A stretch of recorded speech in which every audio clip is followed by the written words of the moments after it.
Hello, Sisi! So, nandito nga kami sa 1860. Tama ba yung pagkasabi ko? Sa KCC. Nag-order nga tayo ng kanilang Biscoff at legit sis. Sobrang sarap niyan. Promise. Hindi ako fan ng Biscoff, pero dahil dito, bet ko na siya. So pure and yummy. At ang ganda ng cafe nila, Sisi. Very Instagrammable. At ayan, nakahingi pa nga si Dada. Hindi mahilig sa sweet si Dada, kaya ako lang ang nag-frap.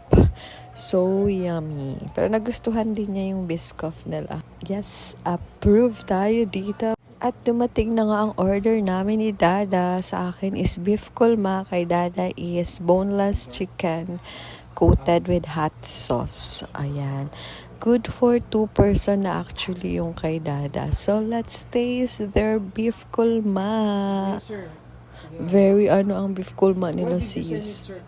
Gata. Pure na gata talaga, sisi. And malasa. Walang eme. Okay? I-try na natin. Tignan nyo ang reaction ni ate mo girl dyan. So yummy, diba? So creamy. So creamy.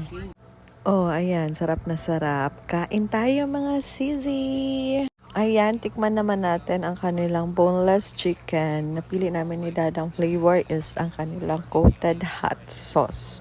Hindi naman siya ganun kaanghang sis. Tama lang siya. At nagulat ako sa chicken nila sis. Crispy ang skin nila sisi.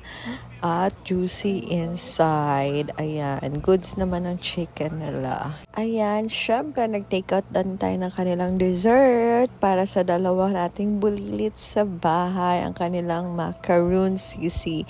65 pesos each yan. So, bumili ako ng strawberry and chocolate at approve naman sa dalawa.